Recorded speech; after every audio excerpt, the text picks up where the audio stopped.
Hi, welcome to My Favorite Mistake. I'm Mark Graven. Our guest today is Matthew Korban. He had a first career, if you will, in marketing, and then he has become a certified health coach, an executive life coach, and a motivational speaker. So I also should mention that Matthew, I think this is really interesting, five-time black belt martial artist, and he practices meditation and yoga daily. So I think we'll talk about some of the benefits of that practice. His website is matthewkorban.com, and we'll have that in the show notes. So Matthew, thank you for joining us today. How are you? Hi, I'm fine. How are you? I'm doing well. I'm excited we have the conversation. We hear your story, and there's a lot of other things we can talk about. So looking back, Matthew, what would you say is your favorite mistake? I like this question. I think my favorite mistake, it's, that's, I don't know from where to begin. It's all right. I think it's my first maybe 40 years of my life. And we'll get to this, but it's whatever happened until I get to that moment while I was lying on the operating table in the hospital that got me there. And this was my favorite mistake because I learned a lot. It's how I was leading my life, how I was working, how I was doing everything in my life, thinking that I need to do this, I need to do that, I need to keep on pushing, I need to postpone my health, I need to postpone my personal life, I need to work more, I need to put more hours, and all of these things. And we always do this, and we always say, we don't have time, we're not gonna be young again, we cannot do this and do that. And I did all of these mistakes. And I guess this was my favorite mistake because it got me where I am today. So you mentioned being on the operating room table. So was there a health-related wake-up call, or what? It was, yeah. What happened?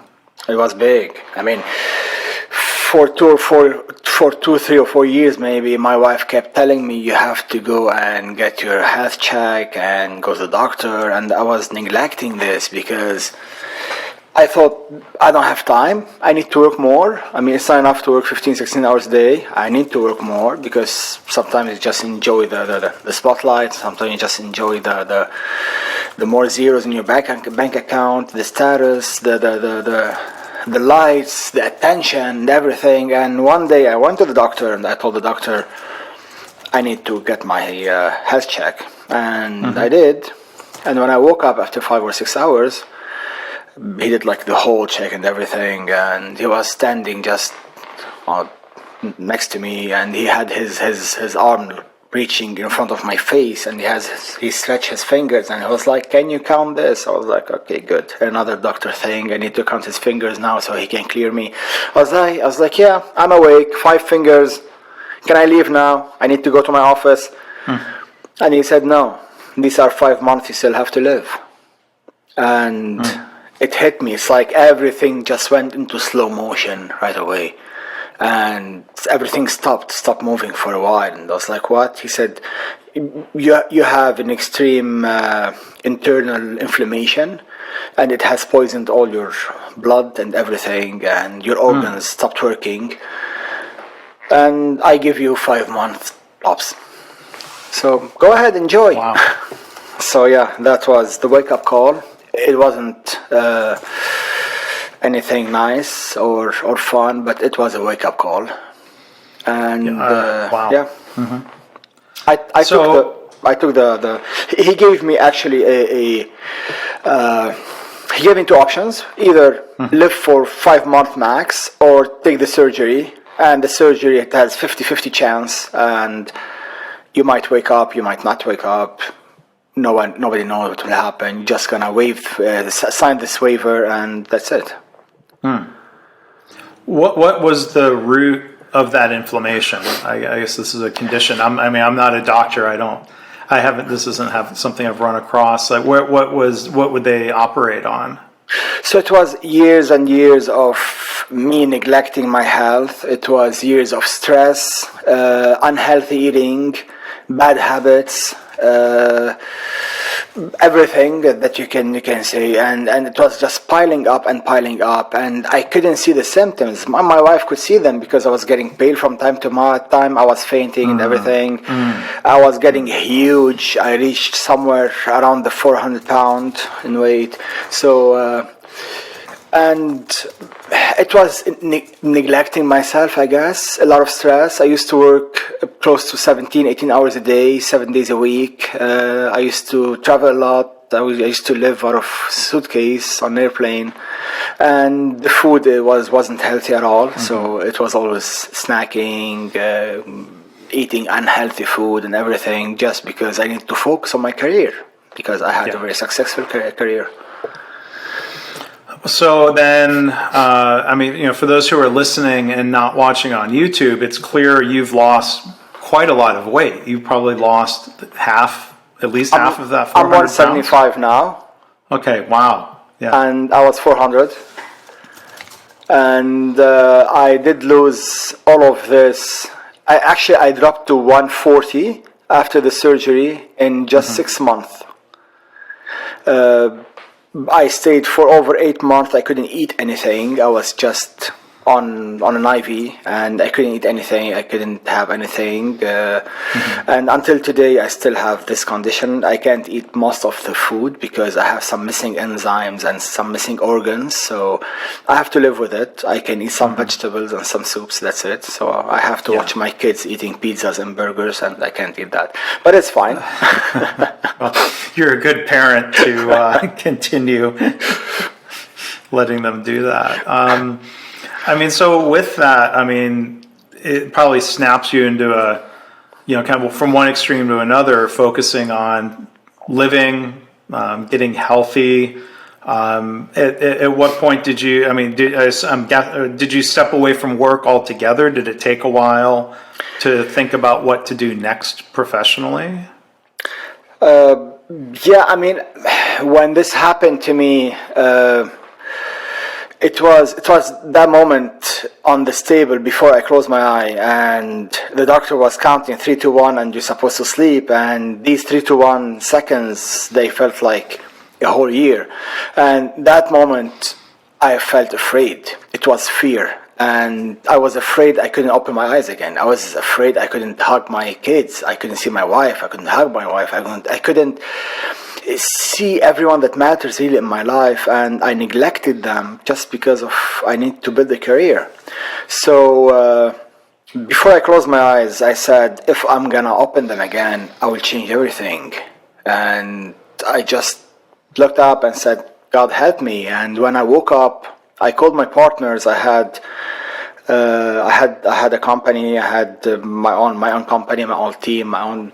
So I called my partners. I liquidated everything. I told them to give everything to charity, and I said, I'm gonna start over from scratch, and I'm gonna do it right this time. I'm not gonna be one of, I don't know. So honestly, I went back home. It took me almost a year to figure out what I need to do, and I was afraid most of the time. I was just like a fish you took out of water, I was out of my comfort zone. Sure. I thought a lot of times I want to go back to being a marketing consultant and go back to the Middle East, to Dubai, to all of these places, and work again for 18 hours, because I liked it when people looked at me as a successful businessman, and look at me now. I'm just sitting in my sweatpants in my room and helpless, and I felt useless. And it took me a whole year to figure out that I need to do something else. And one day my wife entered the room and she said, do you know how you're driving on the highway and every time you see a car on the side you pull over to help? I was like, yeah. She said, okay, do you know how all your friends, they call you, they come to you for help, and you help everyone, you just jump to help friends and family? I said, yeah. She said, do you know, have you ever thought of this? Maybe this is what you should do. You're a consultant, but maybe you shouldn't work with products. Maybe you should work with people. And it hit me. I was like, yeah. I love people. I love helping people. And I worked all over the world almost. I speak many languages. I dealt with many cultures. And I want to tell my story to everyone. I want them to know that I was lucky to come back to life, and I want to help everyone. I mean, it is a mistake what I did, but it got me where I am today. Right. So yeah. So when you think of marketing challenges, is the idea of professional balance or work-life integration, as some people call it, or health, is that a tough sell? Or have you been able to use your marketing experience to, find a way to reach people who might be in denial about a problem the way you were? Oh my God, I love this question. Yes, I'll tell you why. Because I have identified every marketing way I used to market the product, and I have scratched it, and I said I'm not gonna use it because I'm not marketing a product here. I'm working with the human beings. Mm-hmm. So, and I was honest, and I'm always honest. I tell people there is no such a thing as work-life balance. It does not exist. You have to prioritize. You have to build your priority list, and you have to prioritize. And if you think you can have everything, you're mistaken. You cannot have everything. You're gonna end up compromising something, and it's about prioritizing. And so, marketing has helped me a lot.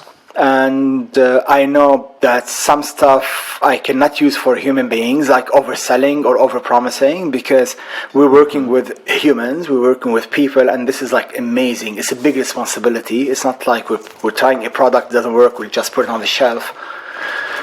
So that's why I said it's an amazing question. Love it. Sure.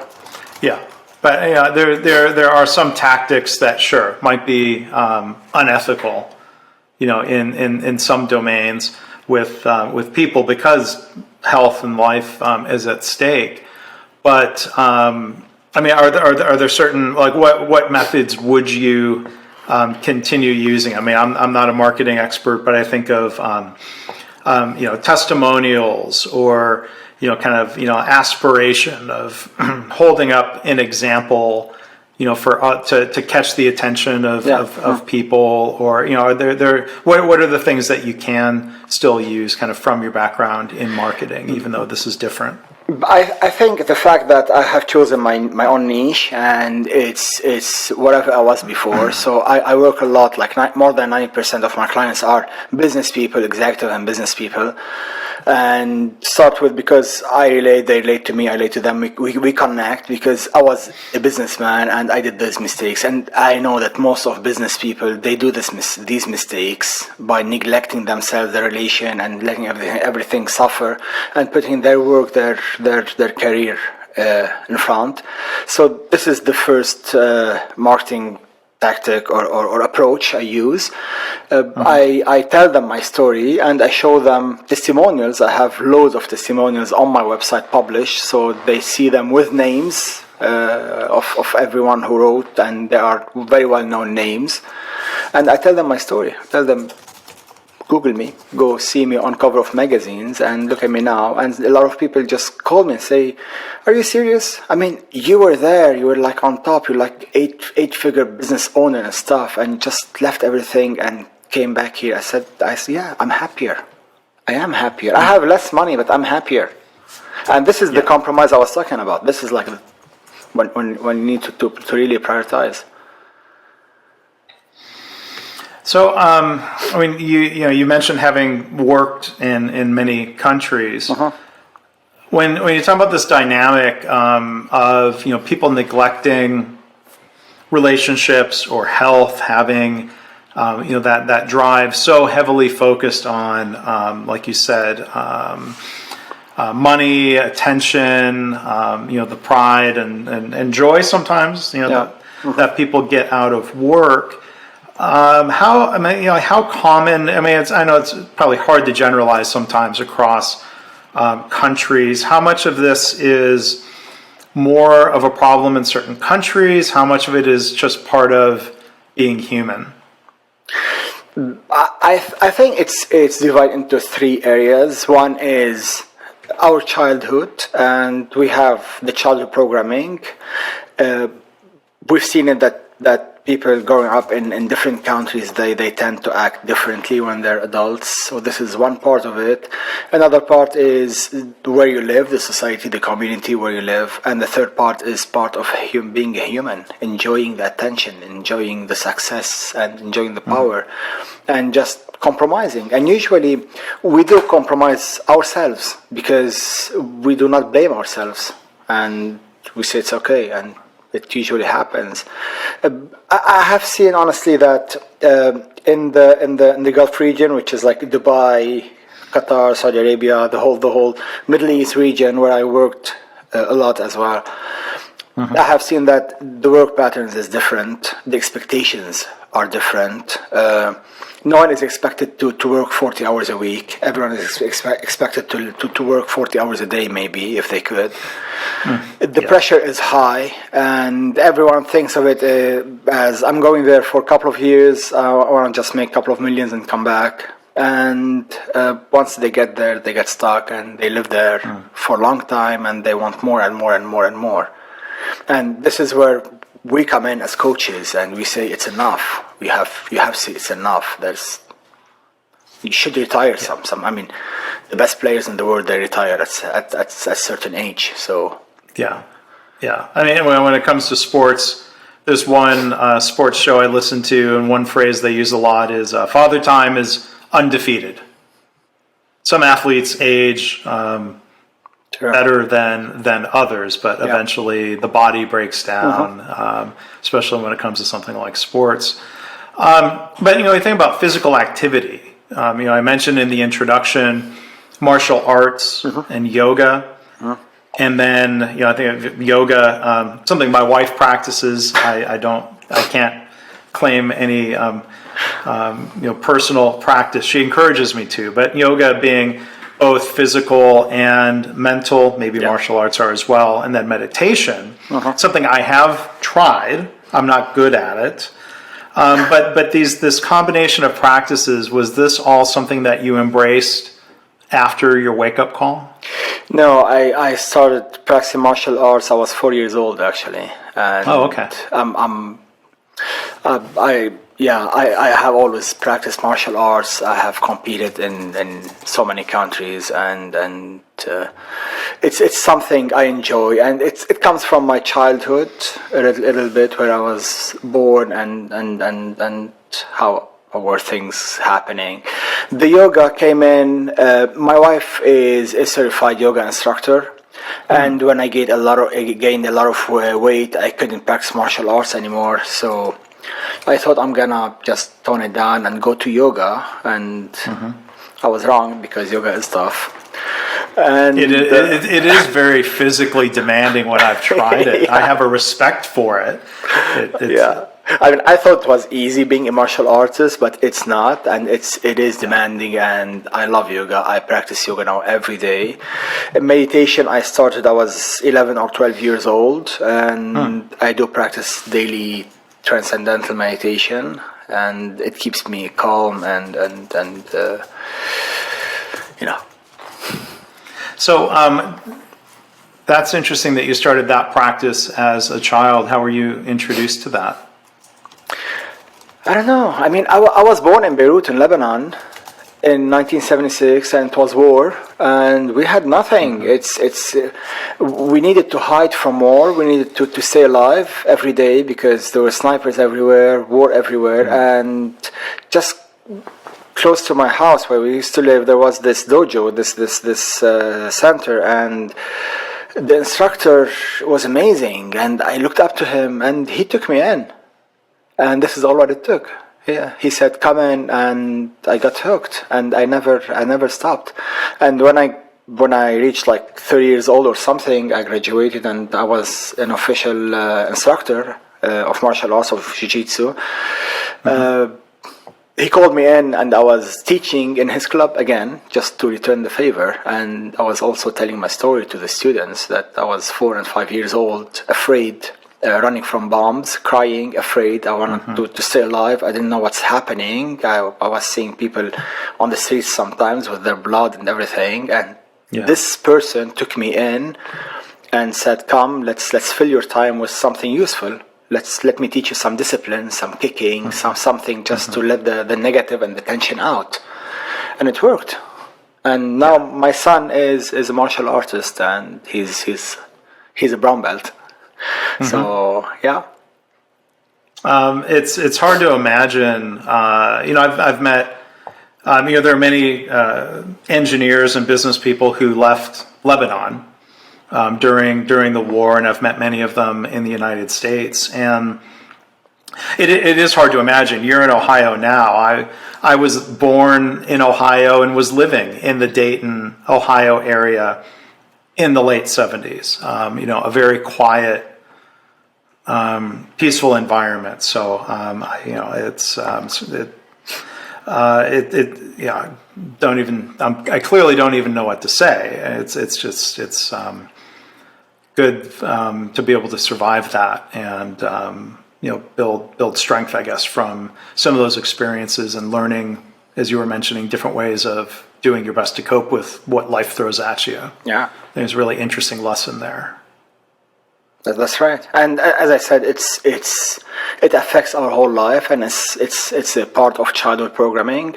I mean, I left Lebanon maybe about 13 or 14 years old, but it has affected me all my life. And all my life I was working hard to give my kids something I didn't have, to give them a childhood, to give them something. And it's funny you mentioned Ohio and the peace and the quiet, and this is what drew me to it, because I have family in California, I have family in Arizona, my sister lives in Rhode Island, and I stayed for a while in DC, and then when we decided to settle, I told my wife we're going to Ohio. She was like, what? Why? I said, I took a road trip, and the moment I went inside in Ohio, I felt peace. I love it. And so, yeah, I guess you said it right. Yeah, well, good. I'm glad that you've found your way there, and that you're doing so much better now than you had been before. Before we wrap up, I want to ask, what's the profile of the type of client that you coach in terms of profession, location? Tell us more about the type of people you work with. Location, I work with a lot of people from all over the world. I have clients in India. I have clients in Dubai. It's easy for me to have clients in Dubai because I speak the language. I know the culture. I speak all the Arabic variation languages, all 5, 6 of them. I have clients in Europe, in France. I also lived for a while in France. I speak fluent French. And Canada as well, especially the French Canada. And the bulk of my clients are in the States, definitely. And the profile would be, I target mainly business people. Now, I get everyone. But I target business people because I know exactly what every businessman and woman they go through. I know their demands. I know they don't want to compromise something. I know what they want, and I know exactly where they are, where they want to be, and I'm able to help them. I have developed my own method, my own program. And it's based on research. It's very well researched. I've been doing it for over 3 or 4 years, and we have amazing results with this program. It's a very easy 3 steps program, and it's fun, and it's very business oriented. It has a lot of goals, a lot of milestones, and we keep track of the results and everything, just like a business way, because I believe a coach is not there just to be a friend or just to say yes, and that's it. I mean, most of my clients hate me sometimes because I hold them accountable for stuff, and that's fine because at the end they will thank me and they will say, okay, you were right. But I mean this is the profile, business people, and it's more, this is why I call it executive coaching. It involves health and work and life and everything in a holistic approach. Yeah. And I know one thing you talk about on your website, developing positive habits and changes. So is there a thought you'd want to share with the audience about, kind of putting aside old habits and developing new habits that are more positive? Definitely. We cannot change our lifestyle if we don't change our habits. We have to change our habits in order to change our lifestyle. And we cannot change our habit if we don't know our purpose. And to know the purpose, we need to discover the why and to have the clarity. And it's all linked. And the very beginning, the start is the why. And this is the most important part of it. And this is the annoying part and the important part. And once we discover this, we have the roadmap. We have what I call destiny map. And this is where we start working on habits. I can give you a quick example. I have one of my clients. She's an amazing female. She's a businesswoman, CEO of a big firm, and I'm sure she'll be listening to this now. She doesn't skip any podcast I do. So she called me one day. Now she's going to get mad and she's going to call me and say, how dare you? She called me one day and she said, listen, Matt, it's not our day and it's not our session, but I need something urgent. I was like, yeah, sure. Tell me. And she's been my client for a couple of years. And she said, we always talk about business and like goals and stuff. And she goes like, I want to lose some weight. I was like, wow, okay, that's new. I never heard you saying this before. And this happened like maybe a couple of months after COVID started. So I said, okay, why? And she started telling me all of these excuses like, yeah, I miss my old jeans. I want to fit back, I want to feel good, and all of these things. And then, yeah, COVID and stuff. And then I started getting more annoying and touching that point that really gets her annoyed. And she hung up on me a couple of times. Then she called again. And at the end, she yelled and she said, I want my husband to see me again. And I said, so this is the real why. The real why is not because you want to fit in your old jeans. The real why is not because you're binging on snacks. The real why is because you want your husband to see again. Because you've been home, your husband's been home for a couple of months now due to COVID, and the whole routine changed. And when the routine changes and when the everything changes, there are some disturbance. And this is what you're feeling. You're feeling like negative tension between both of you because you're not used to this. So we need to work on that. You need to pivot in a way because we need to work on that. You don't need a new nutrition or anything or a diet or whatever. So this is an example of how by tackling the real why, we get to the root and then we're able to change the habits. Otherwise, it's just temporary. Well, it's a great example, and it kind of speaks to where a good coach, as you put it, it isn't always just saying yes. That a coach has to challenge you sometimes. That's why we engage with a coach. So our guest today has again been Matthew Korban. His website is www.matthewkorban.com. We'll have a link in the show notes, of course. And before we go, Matthew, you're kind enough to have an offer for the audience, if you can share that. Sure, yes. I'm offering a free session to the audience. We're going to have the link in the notes. And just click on the link and mention the show and just claim your free session. The session will include clarity, will include assessment, next steps, and this is all for free. All right. Well, thank you, Matthew, for doing that. Thank you for sharing your story. It's, forgive me, I'll use a business term. It's quite a turnaround from what you described, going into that doctor's office and what you had to recover and rebuild from. So I want to, congratulate you not just on, you describe a second career, but if you will, a second lease on life and for what you're doing and the happiness you've found. So thank you for sharing that. Thank you for working with others. Thank you for being a guest here on the podcast. Thank you for having me. Thanks a lot.